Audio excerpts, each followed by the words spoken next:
સ્વામિનારાયણ હરે સ્વામિનારાયણ હરે. તારીખ આજે 25 મે 2024 રોજના અનુક્રમમાં આપણે આ શ્રી રામાનુજાચાર્ય કૃત વ્યાસસૂત્રનું શ્રી ભાષ્ય જે છે તે જોઈ રહ્યા છે, જેને બ્રહ્મસૂત્ર ભાષ્ય પણ કહેવામાં આવે છે.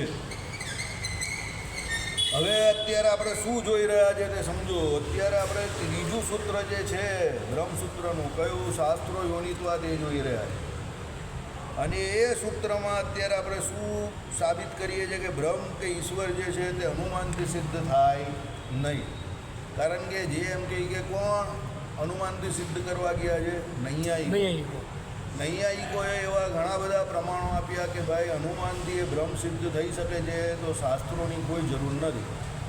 હવે આપણે વિશિષ્ટાદ્વૈત વેદાંતિઓ એવું કહે છે કે ભાઈ અનુમાનથી નહીં, પણ ભગવાન જે છે કે બ્રહ્મ જે છે તે શાસ્ત્રથી સિદ્ધ થાય, એટલે પહેલાં અનુમાનથી સિદ્ધ ન થાય એ સાબિત કરી રહ્યા છે. એવું આપણે લગભગ શનિવારે તો હું હતો નહીં, એટલે શુક્રવારે આ જોયું.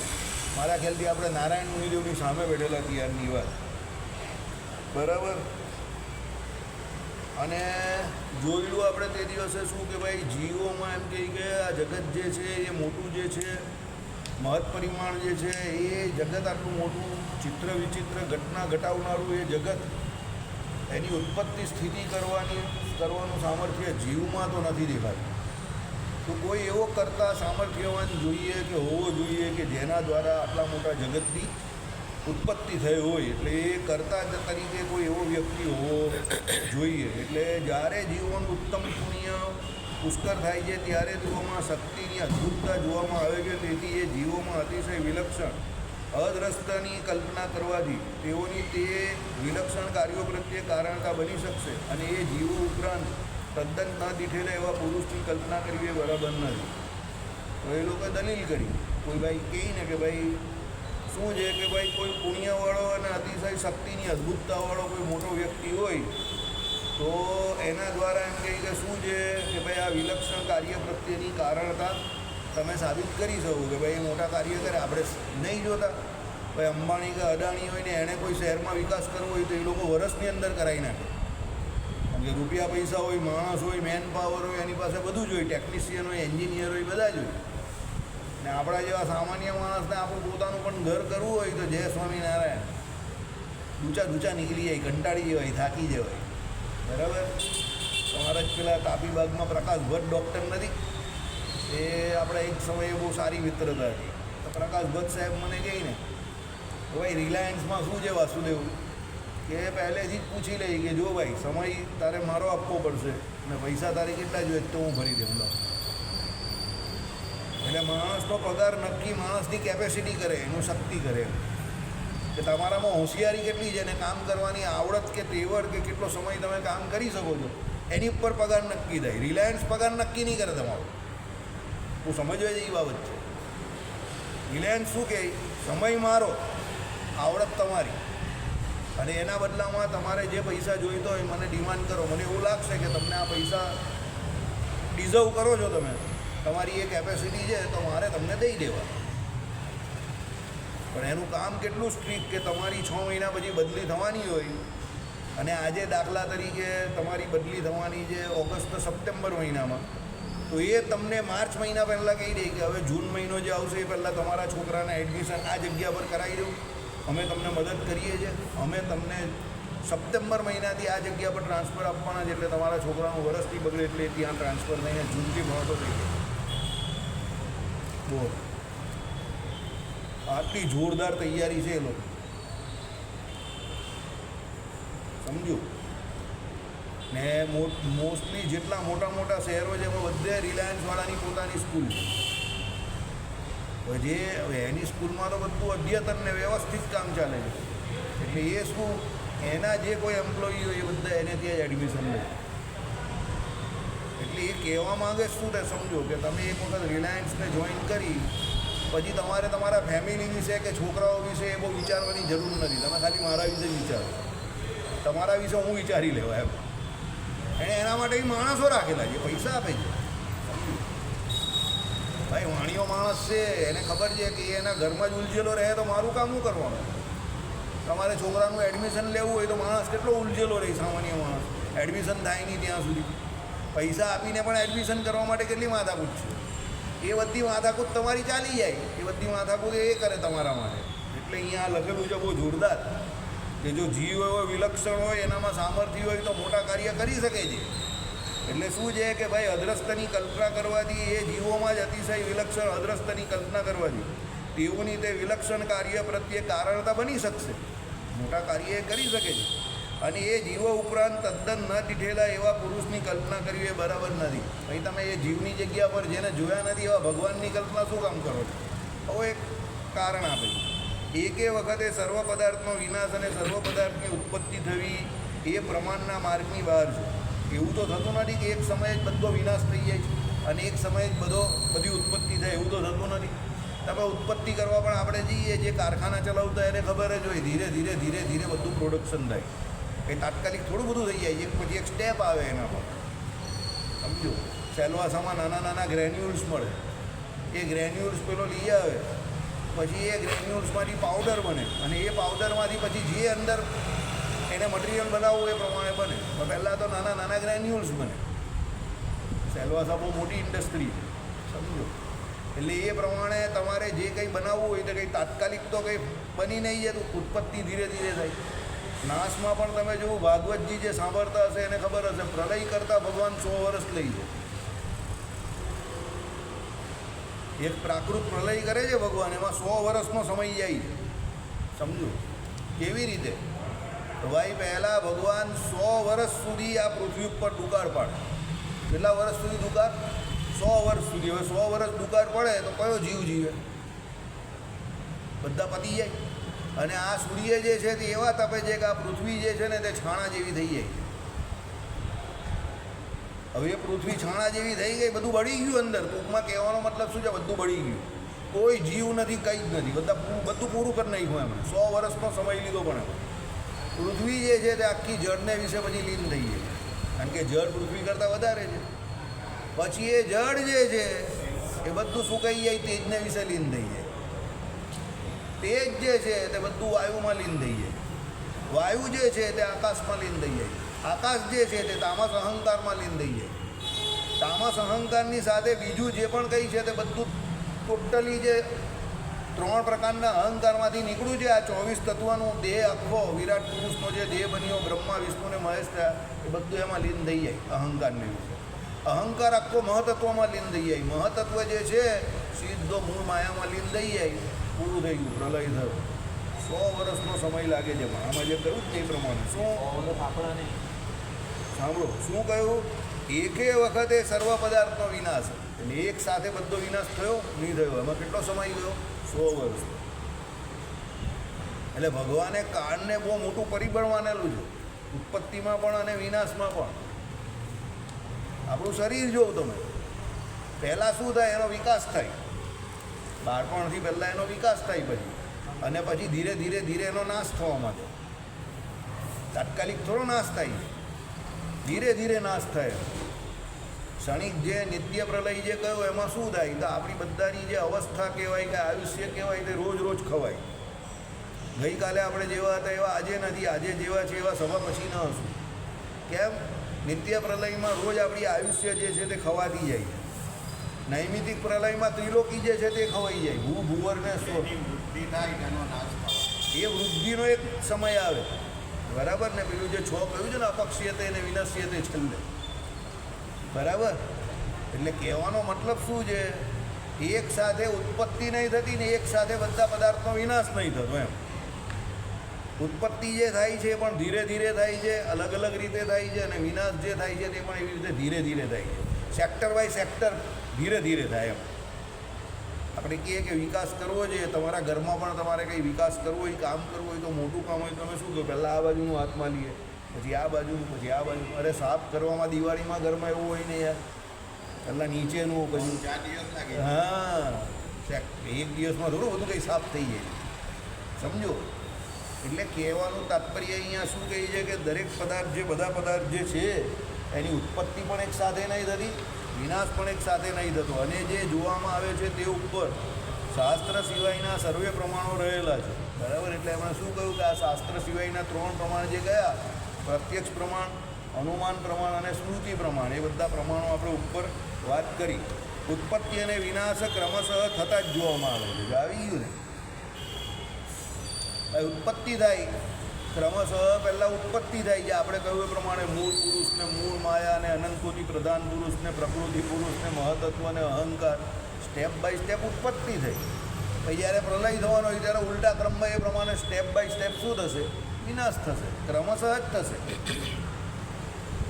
આમ તમે ટેકનિકલી જોવા જાઓ ને તો દુનિયામાં એક આપણે કહીએ ને ઘડિયાળની દિશા, તમે જોજો તો ઘડિયાળ એક જ દિશામાં ફરે.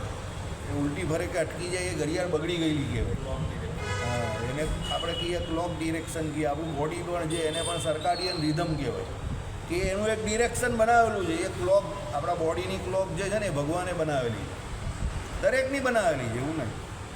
જેમ આ ઘડિયાળની આમ કે જે આમ દિશા કેવી નક્કી હોય તે પ્રમાણે, તો એ પ્રમાણે દરેક જે પ્રકૃતિના જે કોઈ કાર્ય જે છે ને તમે જોજો, આમ માણસ પ્રકૃતિથી વિરુદ્ધ ચાલે છે. પ્રકૃતિ કોઈ દિવસ માણસથી વિરુદ્ધ નહીં ચાલતી. પણ હવે આપણે એવા શું કહેવું, આપણે આપણી જાતને ગાળ દેવા જેવી વાત છે. આપણે શું કરીએ છીએ, પ્રકૃતિને અનુરૂપ ચાલવાને બદલે એની વિરુદ્ધ ચાલીએ છીએ ને ઉલટી પ્રકૃતિનો જે અનુક્રમ જે છે એને આપણે ખોળવવાનો પ્રયત્ન કરીએ, ખોળવી પણ રહેલા છે, સમજો. એટલે પ્રકૃતિ આખી ક્રમશઃ ચાલે છે. તમે જોવો તો સૂર્યનારાયણ એના સમય પર આવી જાય, ઋતુચક્ર એના સમય પર આવી જ જતા હતા પહેલાં. તો કળિયુગને કારણે એને આપણે બધું બગાડ્યું, આ બધું સોશિયલ મીડિયાને આ બધું પોલ્યુશન ને ફલાણું ને ઢીમકું ને, બરાબર. સોશિયલ મીડિયામાં એટલે કહું છું કે ભાઈ ન જીવો ન હોવાની વાત પણ બધી ખોટી ખોટી ચગાવી દે લોકો.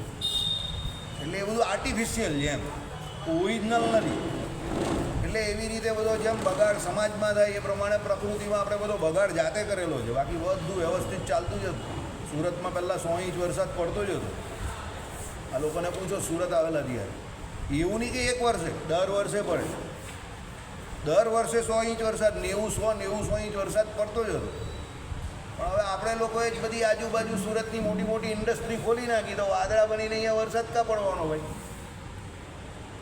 એટલે પ્રકૃતિ તો ક્રમશઃ જ ચાલે છે, પણ એ પ્રકૃતિ મુજબ આપણે નહીં ચાલતા. એટલે આપણે પણ દુઃખી થઈએ છીએ ને આના પછીની પેઢી જે છે એને દુઃખ થવાનું કારણ આપણે શું કર્યું, એનો બીજ વાવીને જઈએ છીએ. એટલે અહીંયા શું કહે છે કે ભાઈ ઉત્પત્તિ અને વિનાશ ક્રમશઃ થતાં જ જોવામાં આવે છે. કાર્યત્વ ઉપરથી સર્વ પદાર્થોની ઉત્પત્તિ અને વિનાશ કલ્પવામાં આવે છે. તો જેમ જોવામાં આવે છે તે પ્રમાણે ક્રમિક ઉત્પત્તિ અને વિનાશ કલ્પવાને કશો વિરોધ આવતો નથી. એટલે શું કહ્યું ભાઈ, કાર્યત્વ ઉપરથી. હવે તમે જે કાર્યત્વ જોવું કે આ કાર્ય થયું એની ઉપરથી તમે શું જોવું કે ભાઈ પદાર્થોની ઉત્પત્તિ અને વિનાશ કલ્પવામાં આવે. ભાઈ આ કાર્યત્વ એટલે આ કાર્ય આમ થયું, બરાબર છે. હવે એ કાર્ય કરવા માટે આ પદાર્થ અહીંયા આટલો ઉત્પન્ન થયો. હવે એ એક અહીંયા ઉત્પન્ન થયો તો એવું બને કે કોઈ બીજો પદાર્થ જે છે એનો આગળ નાશ થયો. કેવી રીતે નાશ થાય એ તમને સમજાવું. દાખલા તરીકે કપાસમાંથી તમે કાપડ બનાવો છો, તો કપાસ પહેલાં જે છે તે તો કેવો છે, પેલા રૂના તંતુઓ જ છે. પછી ધીરે ધીરે ધીરે જેવું પ્રોસેસ થાય એટલે આગલું જે આગલું હોય તો પેલો કપાસ જે હોય તો પછી એ કાપડમાં કન્વર્ટ થઈ ગયો આખો. કે ઘણા બધા સ્ટેજ જે આવ્યા તો પછી એ કાપડની અંદર કપાસ રહ્યો છે, સમજો તારણ તરીકે, બરાબર. પણ એ કપાસની જે અવસ્થા, કપાસવાળી અવસ્થા હતી એનો તો નાશ થઈ ગયો ને. સમજ પડે છે હું જે કહેવું આવ્યો તમને? કાપડની અંદર કપાસ રહ્યું છે, જે હોય તે મટીરિયલ, હવે નાયલોન કેવું કે ગમે તે કેવું તમે, પણ એ સ્ટેપ બાય સ્ટેપ એક અવસ્થાનો નાશ થયો અને બીજી અવસ્થા આવી, બીજીનો નાશ થયો, ત્રીજી આવી, રૂપાંતરણ. આપણી વાત આપણે પહેલાં વાડીય અવસ્થા હોય, બરાબર છે, કુમાર અવસ્થા આવે, પૌંગંડ અવસ્થા આવે, કિશોર અવસ્થા આવે, યુવા અવસ્થા આવે. તો એક પછી એક જે નવી અવસ્થા આવી એનો મતલબ શું થયો? જૂની અવસ્થા ગઈ ને, તો જ નવી અવસ્થા આવી ને. ઉંમર વાઇઝ ભાગવતજીમાં લખેલું જ છે કે 5 વર્ષની ઉંમર સુધીની આ અવસ્થા, 6 વર્ષ સુધીની કુમાર, 5 વર્ષ પછી કુમાર અવસ્થા, એ પહેલાં પૌંગંડ અવસ્થા, બરાબર. 6 વર્ષથી પછી તમે જેમ જેમ આગળ જાઓ એટલે પછી એમ કહે ને આપણે ત્યાં 17-18 વર્ષનું તો એટલે ભર યુવાન થઈ ગયો, 16 સાન ને 20 વાણ, બરાબર. એટલે એ પ્રમાણે પછી એ યુવાન, કિશોર અવસ્થા, યુવાન અવસ્થા આવે. પછી ધીરે ધીરે એમ કહે કે એની ધીરે ધીરે સંકોચાય, પછી એ પાછળથી સંકોચાય. તો પહેલાં જેમ જેમ એનો વિકાસ થાય તેમ અવસ્થા ભેદ થાય ને, તો જૂની અવસ્થા છોડતો જાય અને નવી અવસ્થા પકડતો જાય. એટલે અહીંયા જે કહી તે શાંતિથી સાંભળો. શું કહે છે? કાર્યત્વ ઉપરથી સર્વે પદાર્થની ઉત્પત્તિ અને વિનાશ કલ્પવામાં આવે છે. એ કાર્ય જેમ જેમ થતું જાય તેમ એની ઉત્પત્તિ થતી જાય કોઈ એકની, ને બીજાનો વિનાશ થતો જાય. એ સાયકલ ચાલતી હોય, સમજો. જેમ જોવામાં આવે છે તે પ્રમાણે ક્રમિક ઉત્પત્તિ અને વિનાશ કલ્પવાને કશો વિરોધ આવતો નથી. એટલે ક્રમિક ઉત્પત્તિ થાય અને વિનાશ પણ એ પ્રમાણે થાય. હવે જ્યારે આખી વસ્તુની કોઈ ઉત્પત્તિ થઈ ગઈ પછી એનો વિનાશ થાય તો એ પણ કંઈ તાત્કાલિક નહીં થાય, ઘસારો લાગે. આપણું સિમ્પલ રેઝર, આપણે જે રેઝર વાપરીએ છીએ તે રેઝર, ભાઈ તમારી એ રેઝર તમે બહુ ફર્સ્ટ ક્લાસ લાગ્યા, 800 રૂપિયાવાળું જીલેટનું લાવ્યા, પણ એમાંથી જેટલી દાઢી થવાની એટલી જ દાઢી થાય. પછી તમારે અંદરની પેલી જે ટ્વિન બ્લેડ જે કંઈ છે કે એ કંઈ પેલું બદલવાનું આવે એટલે બદલવું પડે. હવે તમે પહેલી દાઢી કરી ત્યારે તો વ્યવસ્થિત ચાલતું હતું, 10 દાઢી સુધી તો ફર્સ્ટ ક્લાસ ચાલે, કોઈ પ્રોબ્લેમ નથી. પછી 12મી 13મી દાઢીઓ એટલે જરા વજન વધારવું પડે. 15-17 દાઢીએ પછી કેવું કે એક દિવસ જૂની હોય તો નીકળી જાય, પછી તો 2-3 દિવસ જૂની હોય તો ઝાડવા ડાખડા થોડા દેખાયા કરે, બરાબર. તો બી પેલો આપણો માણસ હોય મૂળ, તે પેલો હોય કેવો કે પેલી પેસ્ટ જે છે એને છેલ્લા આખી ફાડી નાખે, બરાબર. પણ જ્યાં સુધી એ ફાટે નહીં ને એમાંથી પેલો છેલ્લો પણ આટલો કણ નીકળે નહીં, ફેંકે નહીં એ, બરાબર. અને આપણે ત્યાં તો શું કરે કે ભાઈ પેલું નાડું હોય, બરાબર, એનો છેલ્લે પાયજામામાં ઉપયોગ કરે, પણ નાડું પણ એ ફેંકે તો નહીં, સમજી ગયા? રવા દેજે ભાઈ, કામમાં આવશે ગમે ત્યારે, બરાબર. એ છેલ્લે કંઈ નહીં તો લટકવામાં પણ એને કામમાં આવે ખરું નાડું, પણ એ નાડું એ છોડે નહીં. આપણી માનસિકતા એવી હોય, સમજ્યા મારી વાત? એટલે કહેવાનું તાત્પર્ય શું છે? એ પ્રમાણે કાર્ય જેમ થતું હોય એ પ્રમાણે એ જે પદાર્થ છે એ તમને ખબર પડતા જાય. એટલે શું કહ્યું કે ભાઈ તે પ્રમાણે માટે બુદ્ધિમાન એક કરતા એટલે સાધ્ય સાધવામાં કાર્યત્વ હેતુ અનેકાંતિક એટલે સવ્યભિચાર છે. અનેકાંતિક એટલે ઘણા બધા સવ્યભિચાર. એટલે સાંભળો, કાર્યત્વ હોય ત્યાં બુદ્ધિમાન એક જ કરતા હોય એમ નિયમ નથી, અનેક કરતાઓ પણ હોય. કહ્યું ને કે આને આવું કહ્યું છે ને, અનેકાંતિક એટલે શું? અનેકાંતિક. આપણે કહીએ એકાંતિક તો એકમાં જ જેનો અંત હોય તે, અનેકાંતિક એટલે અનંતમાં જેનો અંત હોય તે, બરાબર. એટલે અનેકમાં જેનો અંત હોય છે. એટલે કહેવાનો મતલબ શું છે? એ લોકો એવું કહે છે કે તમે એમ કહો કે ભાઈ ઉત્પત્તિ કરવામાં કે સ્થિતિ કરવામાં કોઈ એક વ્યક્તિ હોય કે એક જ કરતા હોય એવું જરૂરી નથી. મારે ને બધા ગુલાટી બધા મારે પોતપોતાના હિસાબે. ભાઈ એમાં ઘણા લોકો પણ હોઈ શકે, બુદ્ધિમાન માણસ એની બુદ્ધિથી એવું વિચારી શકે. આપણે નહીં કહેતા ભાઈ મોટું કામ છે તો પછી આપણે ડિપાર્ટમેન્ટ વેચી નહીં દેતા. કંપનીઓમાં ડિપાર્ટમેન્ટ નથી હોતા, મ્યુનિસિપાલિટીમાં ડિપાર્ટમેન્ટ નથી હોતા. હવે એમ તો એકચ્યુઅલી મ્યુનિસિપાલિટી કામ શું કરે છે? તો એક જ કામ કરે છે એમ જોવા જઈએ તો. કયું કામ? તો શહેરના લોકોને એની સગવડ આપવા માટે ટેક્સ લેવાના અને એના બદલામાં સરકાર દ્વારા આપણે બધાને જે કોઈ હોય તો સગવડ આપવાની. આ મેઇન કામ છે. પછી બધા અંદર ડિપાર્ટમેન્ટ અલગ અલગ, પાણીવાળું અલગ ને પેલાવાળું અલગ ને આનાવાળું અલગ ને ફાઇલવાળું અલગ ને કંઈ બિલ્ડિંગવાળું અલગ ને આ બધા અલગ અલગ છે ને ડિપાર્ટમેન્ટ, સમજો. એટલે કહેવાનું તાત્પર્ય શું છે? જેટલા ડિપાર્ટમેન્ટ એટલા માણસ પણ જોઈએ, બરાબર છે. તે કંઈ બુદ્ધિમાન માણસને તો એ ખબર પડે જ છે કે જે મોટા કાર્ય હોય તે કોઈ એક કરતું નથી એમ. એ કરવા માટે ઘણા બધા માણસો હોય છે એટલે જોઈએ છે આપણે. એટલે આ લોકોએ શું તોપ કરી અહીંયા શું ઘુસાડ્યું મગજમાં, ભીડો શું ઘુસાડ્યો, સમજો કે ભાઈ એવું કંઈ જરૂરી નથી કે જગતની ઉત્પત્તિ કોઈ એક વ્યક્તિએ જ કરી હોય એમ. મેં તમને શું કહ્યું? બુદ્ધિવાળા માણસ હોય ને તે બુદ્ધિનો દુરુપયોગ બી બહુ જોરદાર કરે, સમજો. એ કે શાસ્ત્રમાં તો સીધું માની નહીં લે, પણ એ આમ તેમ ફરે, જરા હિલેગા દોલેગા ઝૂલેગા ફિર ખુદ ઝૂલ જાયેગા બાદ મેં માનેગા, બરાબર. એટલે તર્ક છે, આપણે સાંભળ્યા કરવાના અને શાંતિથી. એને પક્ષનું વિશેષણ અપ્રસિદ્ધ એટલે કોઈ પણ સ્થળે ન જોવામાં આવતું એવું છે. સાંભળો, જગત સર્વજ્ઞત્વાદી વિશિષ્ટ કરતાવાળું છે એમ કહેવામાં તમે જગતનું જે વિશેષણ સિદ્ધ કરવા માંગો છો તે કોઈ સ્તરે જાણીતું નથી. સર્વજ્ઞત્વાદી વિશિષ્ટ કરતા કોણે જોયો છે? ભાઈ તમે એમ કહો કે જગત જે સર્વજ્ઞત્વાદી વિશિષ્ટ કરતાવાળું છે, કે આ જગત જે છે એને કોઈ સર્વજ્ઞ વ્યક્તિ જે છે, જે ભૂત ભવિષ્ય અને વર્તમાનને જાણનારો એવો કોઈ સર્વજ્ઞ વ્યક્તિ છે એ એનો કરતા છે એવું તમે કહેવામાં તમે જગતનું જે વિશેષણ સિદ્ધ કરવા માંગો છો કે ભાઈ જગત જે છે એનું વિશેષણ આવું છે કે એને કરનારો કોઈ એવો વિશિષ્ટ વ્યક્તિ છે કે જેને ભૂત ભવિષ્ય અને વર્તમાન ત્રણે કાળનું જ્ઞાન છે. એટલે એ કોઈ વિશિષ્ટ વ્યક્તિ દ્વારા કરવામાં આવેલું છે, કોઈ આપણા જેવા સામાન્ય વ્યક્તિ દ્વારા કરવામાં આવ્યું નથી. સર્વજ્ઞત્વાદી વિશિષ્ટ કરતા કોણે જોયો છે? પણ એમ કે એ કરતા જોયો કોણે છે? મેં તમને શું કહ્યું? દલીલ કરવાવાળા બધી જ દલીલ કરે, એ કરતા જોયો કોણે છે? ચાલો. અને દ્રષ્ટાંત સાધ્ય રહિત છે. ઘટાદિક જે દ્રષ્ટાંત તમે બતાવો છો તે કાર્ય છે, પણ એનો કરતાં સર્વજ્ઞત્વાદી ધર્મવાળો નથી, અર્થાત દ્રષ્ટાંતમાં સાધ્ય રહેલું દેખાતું નથી. બરાબર? તમે એમ જે ઘટનું ઉદાહરણ આપ્યું, કયું ઘટ એટલે ઘડો બનાવે છે, તો એ ઘટાદિકનું ઉદાહરણ તમે આપ્યું, એનો સાધ્ય જે છે એ તમે કહો કે ભાઈ કોઈ કરતા હોઈ શકે છે એનો, બરાબર છે, એ કાર્ય છે એટલે કરતા એમ કહે કે સર્વજ્ઞત્વાદી ધર્મવાળો નથી એ કહે કે. કારણ કે જે કુંભાર જે ઘડો બનાવે છે, તમે જે ઉદાહરણથી જગતની ઉત્પત્તિ સ્થિતિને પ્રલયને સિદ્ધ કરો છો, કયા ઉદાહરણથી પેલો કુંભાર ઘડો બનાવે છે તે કુંભાર કંઈ સર્વજ્ઞ નથી હોતો. મેં તમને શું કહ્યું? બુદ્ધિવાળા લોકો બુદ્ધિનો બહુ ખતરનાક ઉપયોગ કરે. હવે આપણે વાંચતા હતા જ્યારે આપણે એવો ખ્યાલ આવ્યો કે દ્રષ્ટાંતમાં પણ આ પ્રમાણે કંઈ ને કંઈ ડીંગલા ઘુસાડાય, ડીંગલા ઘુસાડવાળા ઘુસાડ, સમજો. બરાબર છે? આ બધાના જવાબ મળશે, તમે ચિંતા નહીં કરતા, બધાના જવાબ મળશે તમને. પણ પહેલાં સવાલ સમજો એટલે તમે એલર્ટ થઈ જાઓ.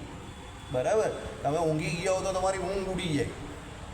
મેં તમને શું કહ્યું? તત્વજ્ઞાન ભણવામાં આ જ ફાયદો છે કે તમે હંમેશા એલર્ટ મોડ પર રહો. તમને જ્યારે થોડીક આળસ આવતી હોય કે તમને એવું લાગે ને કે હવે શીખવાની કોઈ જરૂર નથી, તો આ તમારા માથાના વાળા ચોટલી ઊંચી કરી નાખે, તમને કંઈ ના ભાઈ હજુ બધું ઘણું બાકી. બરાબર? ચાલો. કારણ કે સર્વે પદાર્થો રચવામાં કુશળ એવો કરતા એટલે સાધ્ય અપ્રસિદ્ધ છે. એટલે શું છે? 3 દોષ બતાવ્યા: સ્વ વ્યભિચાર હેતુ, અપ્રસિદ્ધ વિશેષણ પક્ષ અને સાધ્ય રહિત દ્રષ્ટાંત. એટલે અહીંયા શું કહ્યું કે ભાઈ તમે એવું કહો છો કે સર્વ પદાર્થો રચવામાં કુશળ એવો કરતા અપ્રસિદ્ધ છે, કે ભાઈ આખા બધા પદાર્થોને રચે એવો કોઈ તમે કરતા કેવું છે? અપ્રસિદ્ધ છે, એવો કોઈ પ્રસિદ્ધ દેખાતો નથી. જગતનો બુદ્ધિમાન કરતા હોવો જોઈએ એટલું જ તમે સાધવા માંગતા હો તો સાધવા માંગો છો તે સિદ્ધ જ છે. બરાબર? એટલે શું કહ્યું? અમારે કબૂલ છે તમે વૃથાશ્રમ કરો છો, અર્થાત સિદ્ધ સાધન દોષ.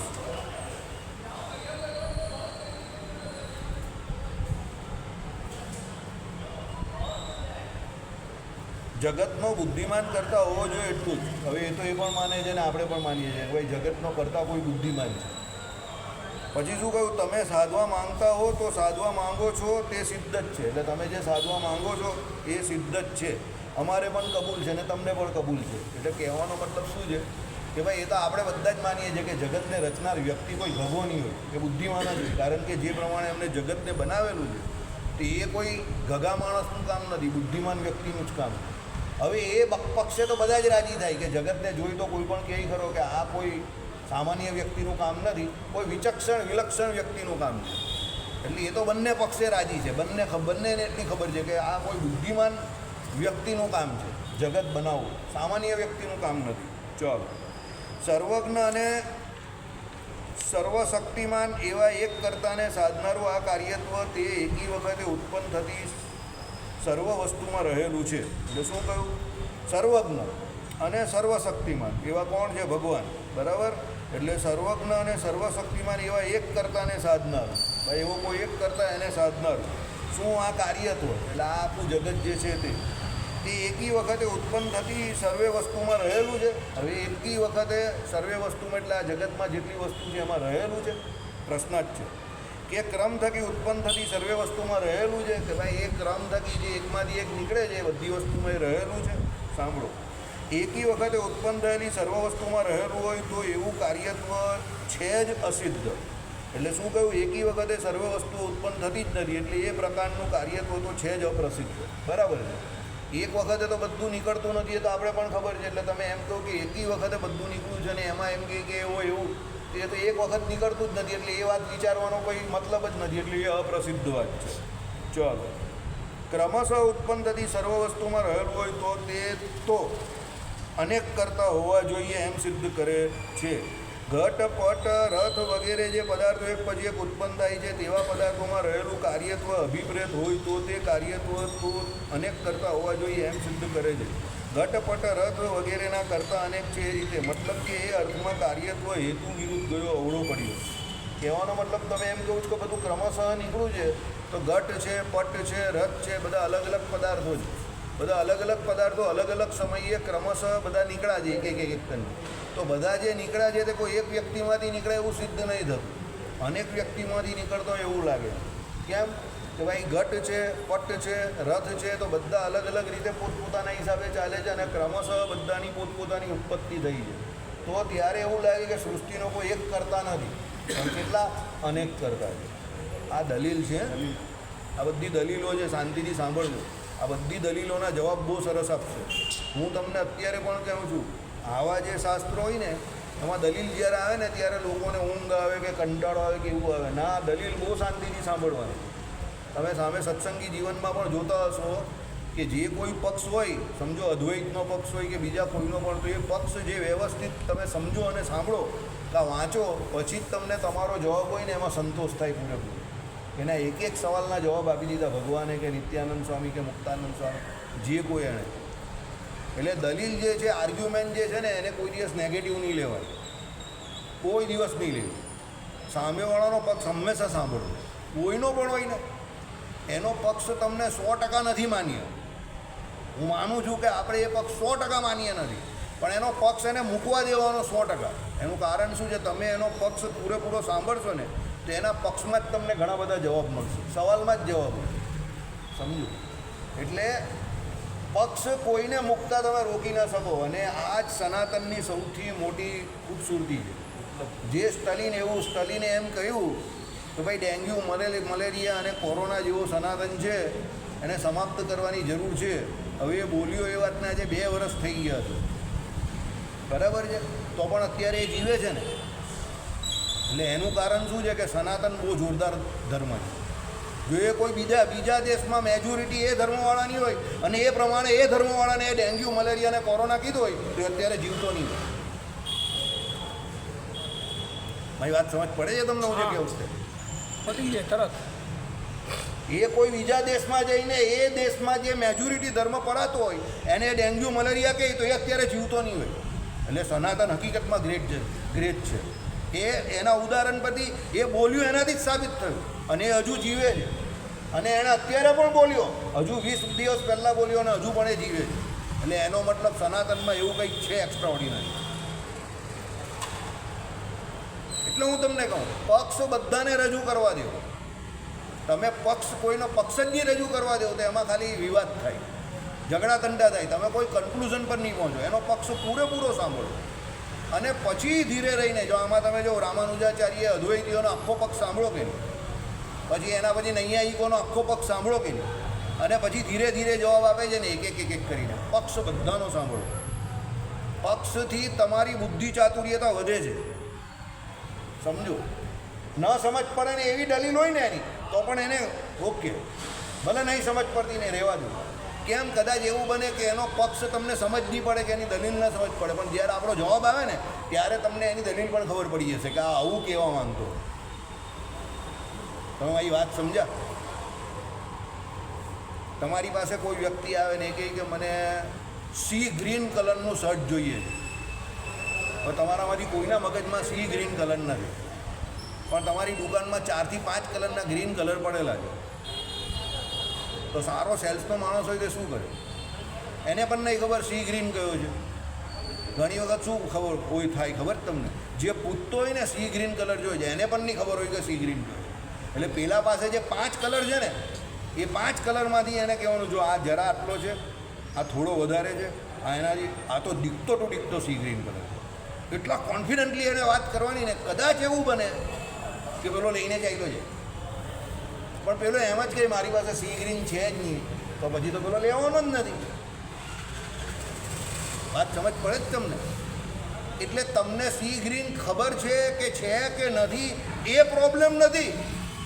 પ્રોબ્લેમ એ છે કે તમારી પાસે જે 5 સી ગ્રીન કલરના શર્ટ પડેલા છે, તમે એને એ બતાવવા કે એને કન્વિન્સ કરવા કે એના માટે સમય કાઢવા તૈયાર નથી. એ તમારી હાર છે. હવે કદાચ પેલું એવું કહે કે ના આનાથી જરા આછો કલર સી ગ્રીન આવે અને આનાથી જરા ડાર્ક સી ગ્રીન કલર આવે. પેલો હોશિયાર જે બધું જાણે છે એ એવું કહે, પેલો કહે કે હું તને 2 દિવસ પછી 3 દિવસ પછી લાવી આપું તો હા, તેમ કે આ માપનો હશે તો લઈ લઈશ. ઓકે, હું ટ્રાય કરું.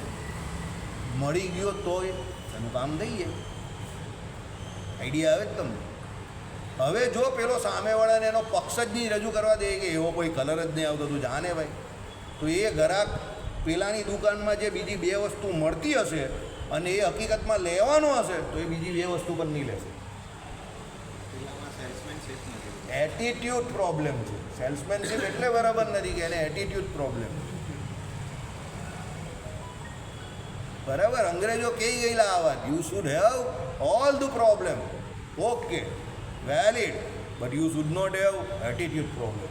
તમારામાં બીજા બધા પ્રોબ્લેમ હોય, માનવામાં આવે છે, કોઈ લાંબો છે, કોઈ ટૂંકો છે, કોઈ જાડો છે, કોઈ પતલો છે, કોઈ ઓછી બુદ્ધિવાળો, કોઈ વધારે બુદ્ધિવાળો, કોઈ કાળો છે, કોઈ ધોળો છે, કોઈ તાલીઓ છે, કોઈ કાળીઓ છે, બરાબર છે, માનવામાં આવે, પણ એટીટ્યુડ પ્રોબ્લેમ નહીં ચાલે. તમે એમ પહેલેથી જ નક્કી કરી નાખો કે ના આ તો આમ જ થાય ને પેલું તો પેલું જ થાય. અરે ભાઈ, ઘટના ઘટી નથી એ પહેલાં તું શું ગમે એવું વિચારે? ઘટવા દે ને, ઘટના ઘટે પછી કરજે ને. ઘટી નથી એ પહેલાં કેમ એવું વિચારે? એ પહેલાં તો તમારો પ્રયત્ન એવો જ હોવો જોઈએ કે એ ઘટના નથી ઘટવા દેવી.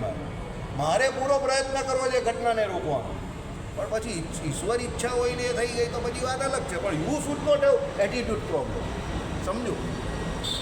બરાબર. એટલે આપણે જીવન એવી રીતે, શ્રી કૃષ્ણ ભગવાનનું ચરિત્ર જુઓ તમે આખું. એમના લોકો એવું કહે છે કે ભાઈ શ્રી કૃષ્ણ ભગવાનના જીવનમાં બહુ ચરિત્રમાં મને તો એકલી ધમાલ જ લાગે.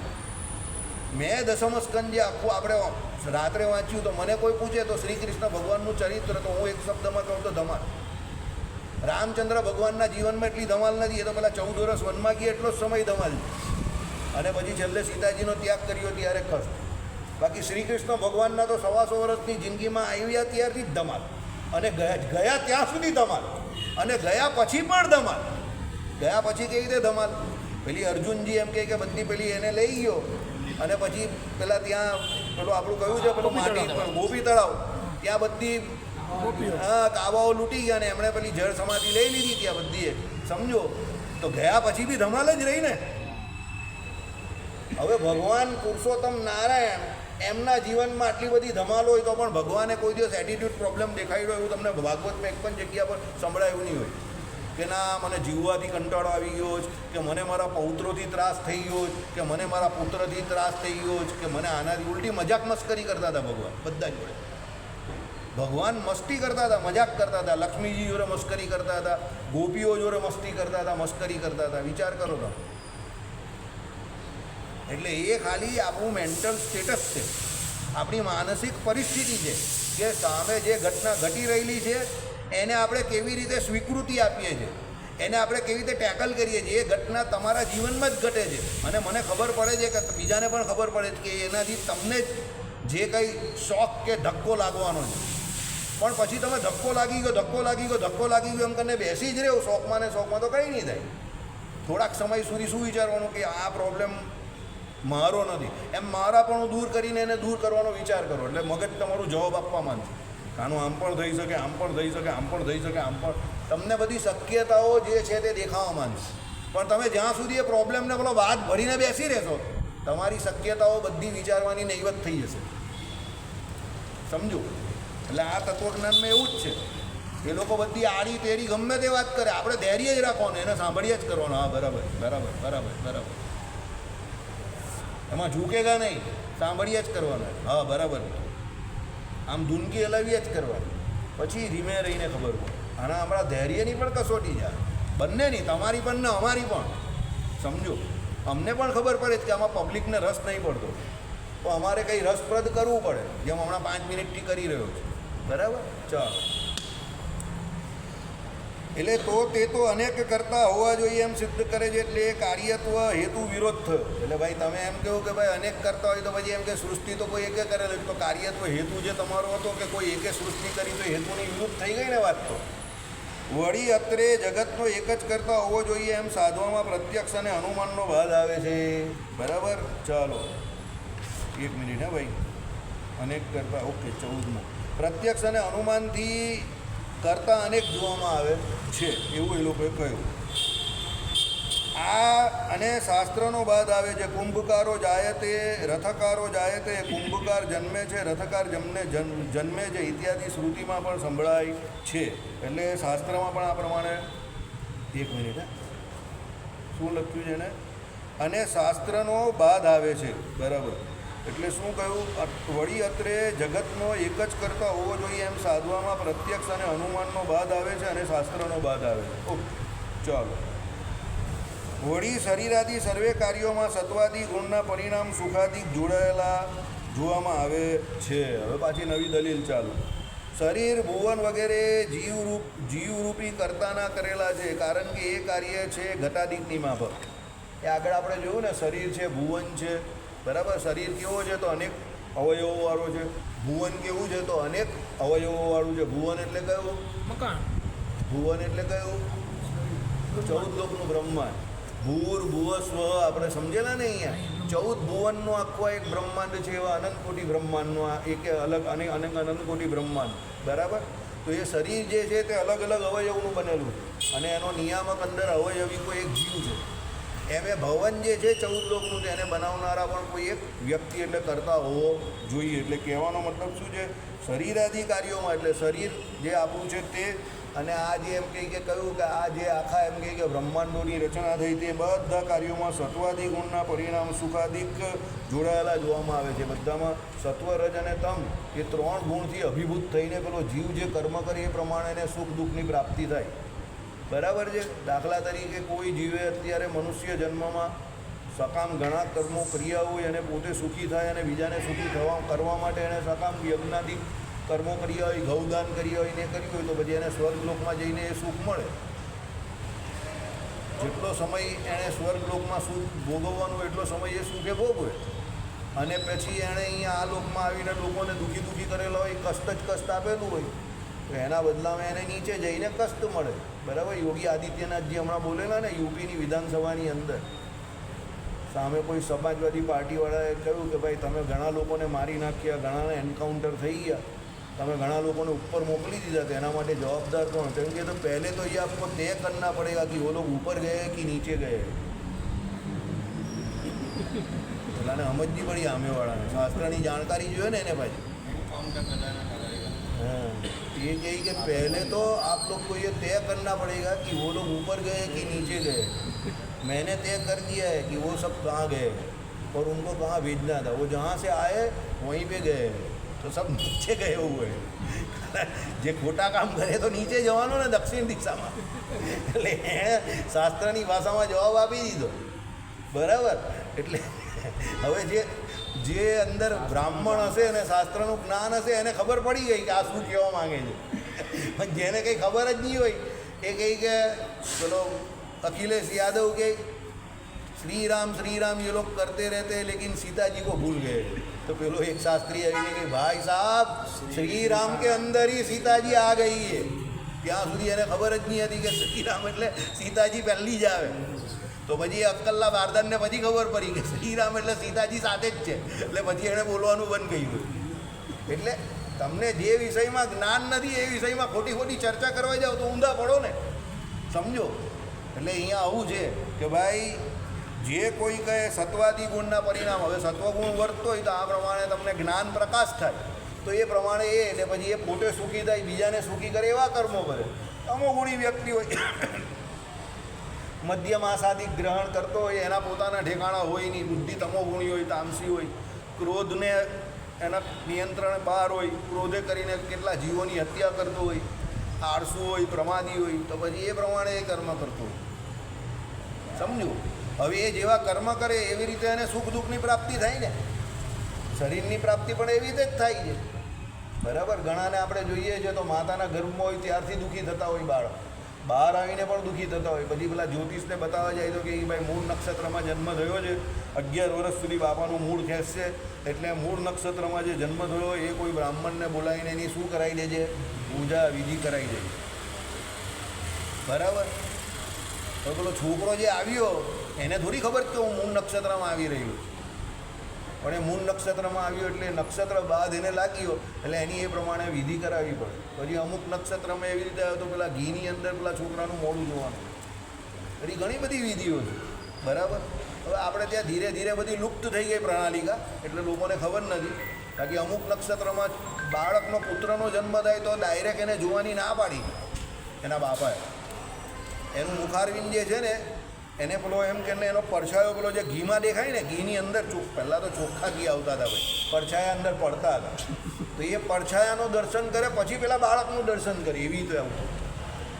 હવે એવું ઘી પણ શોધવા જવું પડે તમારે, અને એ વિધિ પણ ખબર હોવી જોઈએ ને લોકોને. સમજો, કંઈ ખબર જ નહીં લોકોને. આપણે બધા બરફા.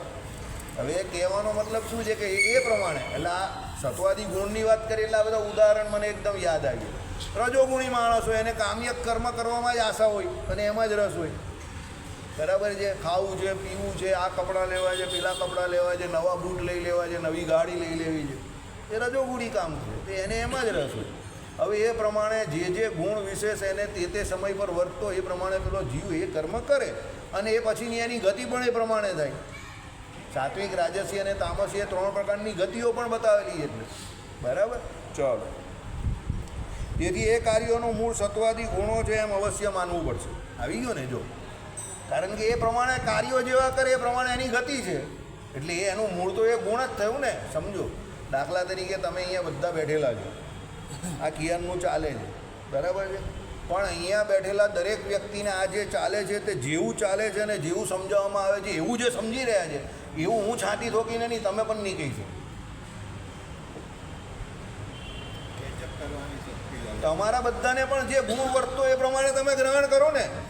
જેને સત્વગુણ અત્યાર સુધી વિશેષ વર્તતો હોય તો એ આમાં જે પ્રમાણે ચાલે એ પ્રમાણે ગ્રહણ કરે. રજોગુણવાળો એ પ્રમાણે કરે.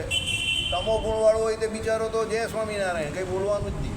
એ તો અહીંયા લહેરકી લેતો હોય, ઊંઘતો હોય, મજા લેતો હોય. એને એમ કે અહીંયા આવીને બેસવાનું મળે, શાંતિથી ઉપર પંખો ચાલે છે, અંધેરવાનું મળે છે, ઊંઘી જવાનું. એ ભાઈ બોલ્યા કરશે, આપણે કાં ચિંતા છે? સમજી ગયા?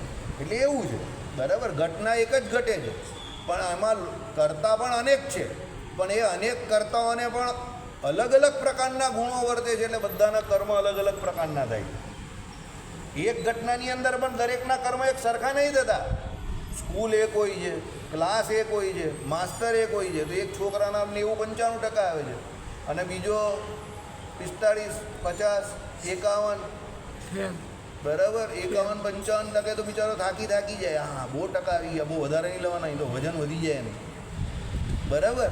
એટલે તમારા માસ્તરનો થોડો વાંક છે, એટલે એને વર્તતા ગુણ છે તે પ્રમાણે આધાર છે. એટલે અહીંયા શું કહ્યું કે ભાઈ એ કાર્યોનું મૂળ સત્વાદી ગુણો છે એમ અવશ્ય માનવું પડશે. કારણમાં રહેલા જે સત્તાધિક વિવિધ ગુણો છે, અહીંયા સત્વાધિક આવે, સત્તાધિક ખોટું લખેલું છે, પ્રિન્ટિંગ મિસ્ટેક છે. એટલે કારણમાં રહેલા જે સત્વાધિક વિવિધ ગુણો છે તેને લીધે કાર્યમાં વિવિધતા ઉપજે છે. આવી ગયું ને? કાર્યમાં વિવિધતા ઉપજે. સિમ્પલ. કારણમાં વિવિધતા છે એ પ્રમાણે કાર્યમાં વિવિધતા છે. આપણે નહીં કહેતા બાળને બાવળીઓ વાવ્યો હોય તો પછી આંબાની આશા રાખવી નહીં, બરાબર. હવે તમારા પૂર્વજોએ બાવળીઓ વાવી હોય તો પછી એ કાંટાળી શું એ ઉગે, બાવળી ઉગે પેલી. અને આંબો વાવી હોય તો તમને એક કે બીજી પેઢીએ તમને શું ખાવા મળે? અમે હમણાં જ નારગોલ ગયા તેવા જોઈને આવ્યા ઘણા આંબા, બરાબર, કે આ એમ કે આ 25 વર્ષ 20 વર્ષ જૂનો આંબો લાગે છે. એટલે કદાચ અહીંયા કદાચ કોઈ આગળના કોઈ કાકા બાકાએ કોઈ એવો આવ્યો હશે, વાડીઓ હોય ને બધી રસ્તામાં દેખાય, દેશી કેરીને એ બધું દેખાય ત્યારે આંબામાં. સમજો, એટલે કહેવાનો મતલબ શું છે કે ભાઈ હવે જેણે વાવ્યું એ બિચારો તો ખાવા પણ નહીં પામવાનો કેરી, પણ એ બિચારો સત્વગુણી માણસ હશે કે ચાલ ભાઈ કોઈનું ભલું કરી જાઓ, તેણે વાવી દીધો. તો આપણા જેવો કોઈ વેપારીઓ તો આપણે કાં ખાવાની મળવાનું, આપણે બીજા માટે મહેનત કરવાની કાંઈ જરૂર નથી. એ મહેનત કરશે ને ખાશે, આપણે કંઈ ચિંતા કરવાની જરૂર નથી ભાઈ, ચાલ ભાઈ. એટલે આપણે તો કામ શરૂઆત જ કાથી કરીએ કે એનો લાભ મને થતો હોય તો કામ કરીશ, બરાબર. નહીં તો એ ભગવાન અહીં બેઠો બેઠો ભૂખે મરી જાઉં પણ કામ કરવા તો નહીં જ જાઉં. સમજ્યા? આપણે કેવી આશા રાખીએ કે કોઈ આવતો જતો હોય, કેરી એની પેલી ટ્રકમાંથી ટેમ્પામાંથી પડી જાય તો આપણે નીચે પડશે તો લઈ લઈશું, આપણે મહેનત કરવાની કાંઈ જરૂર નથી. આંબો હોવાની તો વાત જ છોડો, બરાબર. એટલે નારગોલના મંદિરમાં પણ છે આંબો, બરાબર, દેશી કેરીનો જ છે. ચાલો, એટલે આ રીતે કે ભાઈ કાર્યમાં વિવિધતા તમને દેખાય. પછી શરીરાદિક જે કાર્યોનું મૂળ સત્વાદી ગુણો ઠરે છે તે એ ગુણયુક્ત પુરુષના અંતઃકરણના વિકાર દ્વારા અને પુરુષનો શરીરાદિક સાથે સંબંધ થાય છે તે કર્મને લીધે. ભાઈ એ ગુણ જે વર્તે છે તે કેવી રીતે વર્તે છે? જો આમાં ગુણ કેવી રીતે વર્તે છે બહુ સરસ રીતે સમજાવેલું છે. શરીરાદિક જે કાર્યોનું મૂળ સત્વાદી ગુણો ઠરે છે કે ભાઈ આપણે અત્યારે જે શરીર મળેલું છે તે ગુણ આ શરીર મળેલું છે એની પાછળ પણ આપણા જે પૂર્વે વર્તતા ગુણ જે હતા એ જવાબદાર છે. તે સત્વાદી ગુણો ઠરે છે તે ગુણયુક્ત પુરુષના અંતઃકરણના વિકાર દ્વારા. એટલે ભાઈ એ જે એને ગુણયુક્ત પુરુષ હોય એના પછી એને એ પ્રમાણે અંતઃકરણમાં એ પ્રમાણેના વિકાર થતા હોય. રજોગુણ એને રજોગુણી કામ્યક કર્મમાં આસક્તિ, સત્વગુણી હોય તો એને એ પ્રમાણે જ્ઞાન પ્રકાશમાં આત્મા સંબંધી જ્ઞાનને એમાં એમ કે રુચિ થાય. તમોગુણી હોય તો મેં તમને કહ્યું એ પ્રમાણે મધ્ય માસને ક્રોધને લોભને આ બધું આવે એના. બરાબર છે. તો શું કહ્યું?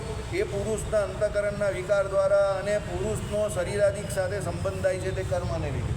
હવે એ પુરુષનો જે આ શરીરાદિક જે સાથે સંબંધ થયો એ કર્મને લીધે બધું કાર્ય આગળ વધે. બરાબર. એને જેવો ગુણ વર્તે એ પ્રમાણે એ કર્મ કરે, એને શરીર જે પ્રાપ્ત થયું છે એ પ્રમાણે એ કર્મ કરતો જાય. બધા કર્મ કરવાની તો કેપેસિટી હોતી નથી ને, એટલે બધાની અલગ અલગ કેપેસિટી પ્રમાણે બધા એ પ્રમાણે કાર્ય કરે, અલગ અલગ પ્રકારના એને ગુણ વર્તતો હોય એ પ્રમાણે. એટલે અમુક કાર્ય ઉત્પન્ન કરવા માટે કર્તામાં જેમ જ્ઞાન અને શક્તિની જરૂર પડે છે તેમ કર્તાનો કર્મ સાથેનો સંબંધ એ કાર્યનો હેતુ છે એમ અવશ્ય સ્વીકારવું પડશે. સમજ્યા તમે? એટલે શું કહ્યું? અમુક કાર્ય ઉત્પન્ન કરવું એમાં કર્તામાં જેમ જ્ઞાન ને શક્તિની જરૂર પડે. દાખલા તરીકે મારે કોઈ કામ કરવું છે, એ કામ કરવાની પહેલાં મારામાં શક્તિ જોઈએ અને એ કામ કરવાનું મને નોલેજ જોઈએ, જ્ઞાન જોઈએ. તો એ જરૂર પડે તેમ કર્તાનો કર્મ સાથેનો સંબંધ પણ એ કાર્યનો હેતુ છે એમ અવશ્ય માનવું પડે. બરાબર. એ કર્તા જે છે એનો પેલા કર્મ સાથેનો જે એમ કે શું છે સંબંધ, એ પણ કાર્યનો હેતુ છે. બરાબર. એટલે કાર્યનો હેતુ કયો છે? તો ભાઈ પેલો કર્તા કર્મ કરે એના દ્વારા પેલું કાર્ય થાય. ઈચ્છા એ કાર્યની ઉત્પત્તિમાં કારણ છે, તથાપિ ઈચ્છા પણ અમુક વિષયની જ થઈ અને સત્વાદી ગુણને લીધે માટે ઈચ્છાનો પણ છે તે કર્મ સાથે સંબંધ રહેવાનો જ છે. પેલો કંઈ કે એને ઈચ્છા થઈ, એ ઈચ્છાને લીધે એ કર્મ થયું, પણ બધાને તો એવી ઈચ્છા થતી નથી. તો એ ઈચ્છા જે છે તે પણ એના ગુણને અનુસાર જ છે. શામ ઢલને કે બાદ હમ પાણી નહીં પીતે એવું કહેવાળાને એવી ઈચ્છા થઈ. શામ ઢલને કે બાદ હમ સત્સંગ કરીને બેઠતે તો આપણે આવી ઈચ્છા થઈ. સમજ્યા? એટલે એમાં પણ પેલો ગુણ તો જવાબદાર છે. બાકીની વાત કાલે કરશું. શ્રીપતિ